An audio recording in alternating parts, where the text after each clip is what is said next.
안녕하세요. 오늘은 또 귀하신 손님을 모셨습니다. 네, 저희 같이 살고 있지만 또 이제 경남 선교사님의 여러 가지 이야기를 들어보려고 모셨는데요. 캄보디아에 온 지 얼마나 되셨죠 지금? 저는 2019년도 10월에 와서 올해까지 하면 이제 4년 정도 되는 것 같습니다. 네. 캄보디아에 오기 전에 네네. 잠깐 방문을 했었다가 네. 시간을 가지고 오셨잖아요. 네네. 캄보디아로 다시 오기로 결정한 결정적인 이유라든가 그런 게 있을까요? 처음부터 장기로 있어야겠다라는 생각은 한 적은 없어요. 이제 왜냐면 마음은 있어도 제가 여기서 적응할 수 있는지, 그리고 또 사실 여기 원래 기존에 계셨던 분들하고 또 합의라고 해야 되나? 이런 게 잘 맞아야지 뭐 내가 있고 싶다 해가지고 이분들이 여기 이렇게 해주실지도 모르고. 모르니까 그 당시 때는 이제 한 반년이라 생각했어요 처음에. 네네. 근데 사실 결정적으로 제가 여기에서 사역을 하겠다는 이유는 남기현 선교사님 때문에가 되게 큰 역할이 됐던 것 같아요. 남 선교사님 같은 경우에 나이도 이제 꽤 있으신데 혼자 이 시골에 오셔가지고 식사도 혼자 해 드시고 뭘 다 만들어서 하시고 아이들이 그 선교사님을 좋아하는 그 모습을 보니까 그때 좀 많이 도전을 받았던 것 같아요. 20대가 부끄럽더라고요. 그래가지고 그때 이후로는 막 가야겠다라는 생각은 집으로 돌아가야겠다. 집에서 돌아가야겠다는 생각은 이제 하지는 않았던 것 같아요. 살다 보면 재정적인 어떤 문제, 재정적인 어려움에 부딪힐 때가 있잖아요. 네네. 특별히 이제 선교사님 같은 경우에 아직까지 파송 계획 없기 때문에 그렇죠. 그런 재정적인 문제나 어려움 그런 게 있었는지. 일단은 제가 여기 처음 왔을 때는 제가 알바를 한 비용으로 어느 정도 이제 모아놓고 처음 출발을 했고요. 근데 참 감사하게도 처음 출발할 때부터 저는 좀 많은 분들이 도와주셨던 것 같아요. 제 지인들, 그리고 제 신학과 동기들, 그리고 교회 분들, 이렇게 해서 사실 혼자서 이 시골에 지내는 것에 대해 어렵다 할 정도까지는 사실 못 느껴봤던 것 같고요. 네. 그리고 두 번째로 지금 돌아서 생각하면 사실 성인 선교사님들이 많이 마련을 해주셨어요.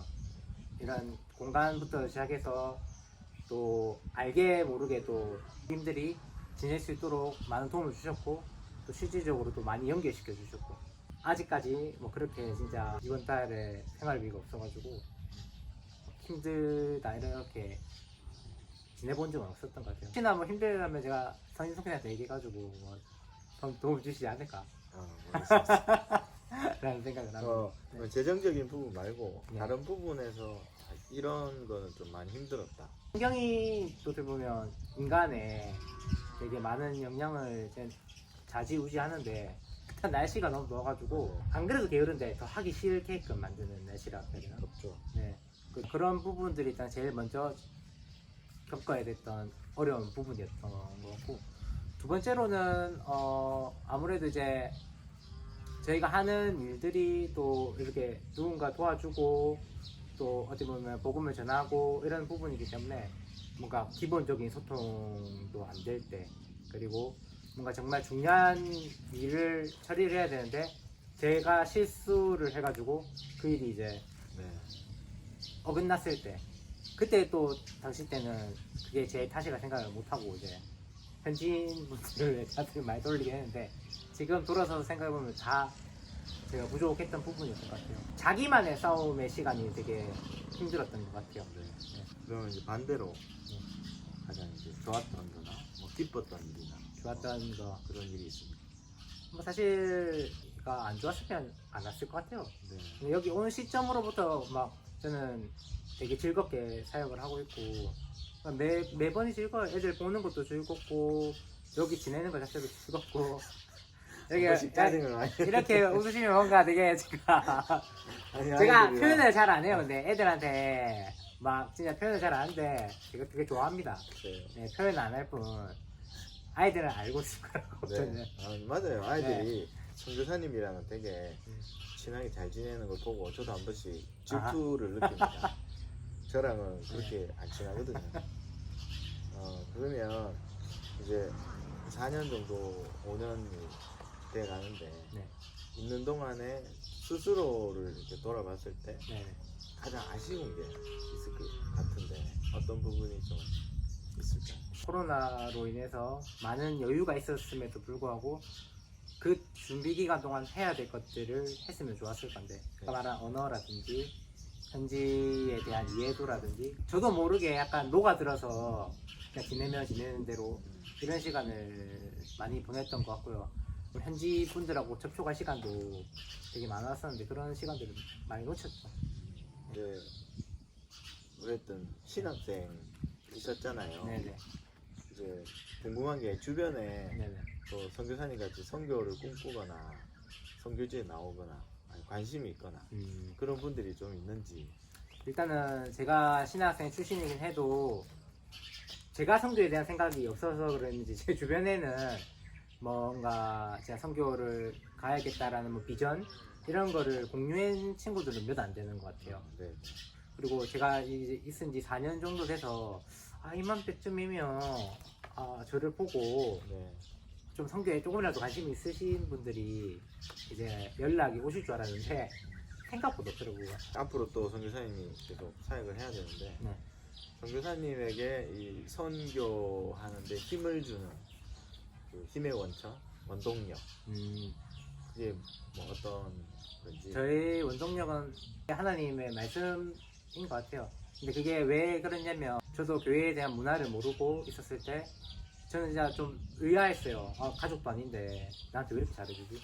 근데 이게 느껴지지 않습니까? 이 사람이 뭔가 목적을 가지고 나에게 잘해주는 거라 그냥 진짜 뭔가 이유 없이 어떻게 보면 예수님 사랑이 이제 이유 없는 사랑인데 저는 참 감사하게도 모교회 때 그런 걸 되게 많이 느꼈어요. 교회 구성원들에게 그런 거를 되게 많이 느끼고 자랐기 때문에 그때 그 감동이 진짜 제 인생에 많은 거를 바꾼 것 같아요. 이제 그런 것들을 나도 어렵지만 이 현지인 친구들한테 전해주고 싶은 모든 뭐 선교뿐만 아니라 삶의 원동력인 것 같아요. 고선교사님에게 선교란? 저에게 선교라는 사랑입니다. 왜냐면 이게 제일 어려운 것 같아요. 선교 안에서 사랑이 없으면 사실 어려운 것 같아요. 화낼 때가 좀 많고 그럴 때가 많을 때마다 내가 이 사람을 더 사랑해야 되는 마음을 이제 해야 되지 않나 그런 것 때문에 사랑이 제일이지 않을까 생각이 듭니다. 마지막으로 네. 가족들에게 한마디 해주시면 좋을 것 같아요. 이제 사실 저희 집안이 기독교 믿는 집안이 아니라서 기독교 믿지도 않는데 예전과는 다른 시선으로 말씀은 안 하셔도 진짜 뒤에서 응원해 준다는 거를 되게 많이 느껴요. 집에 돌아가서 잘 하도록 하겠습니다. 아버지 사랑합니다. 어머니 사랑합니다. 누나도.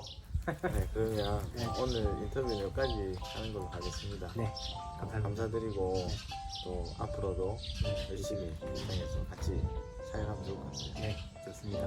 감사합니다. 감사합니다.